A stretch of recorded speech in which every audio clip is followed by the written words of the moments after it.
Good morning, good afternoon, OFW. Kwento lang tayo.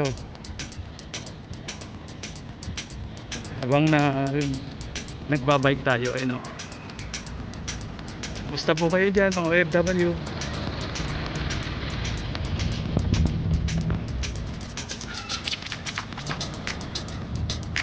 Ah,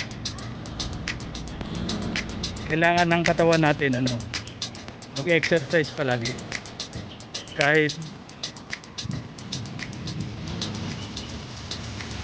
anong ginagawa natin. Para kailangan pawisan ng katawan. Para tanggal ang sakit. Hindi tayo pasukan ng mga problema. Dahil mahal magpagamot, mahal mag-hospital. Kaya kailangan through exercise araw-araw kung kinakailangan. Tutulad nito, nagkabike ako ngayon. Ayan.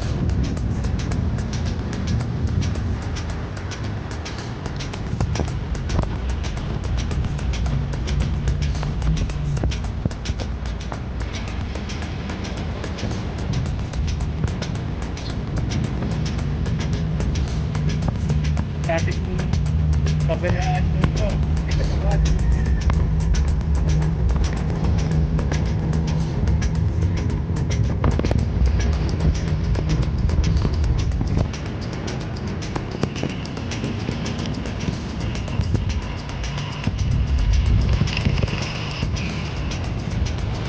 Sa panahon ng pandemic, kailangan alagaan ng katawan, huwag papabayaan, huwag abusuhin dahil mahalaga ang ating katawan.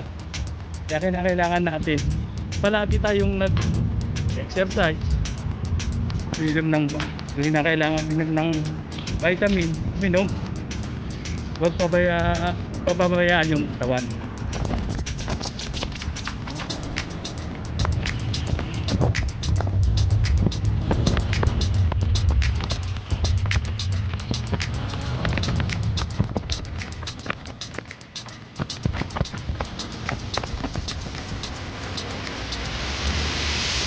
Ay, medyo malilim dito.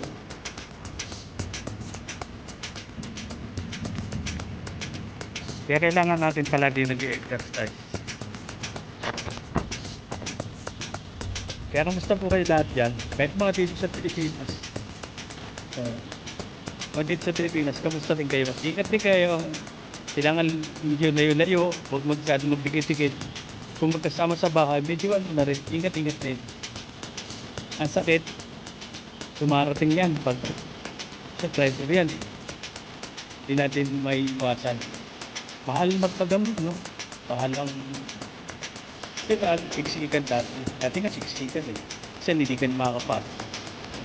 Kaya, ingat-ingat palagi. Pero, kung kinakailangan mag-exercise, papawis, sa layo-layo lang. Kung natin pa-absorbehin mo natin sa katawan, ingat-ingat, papabayaan.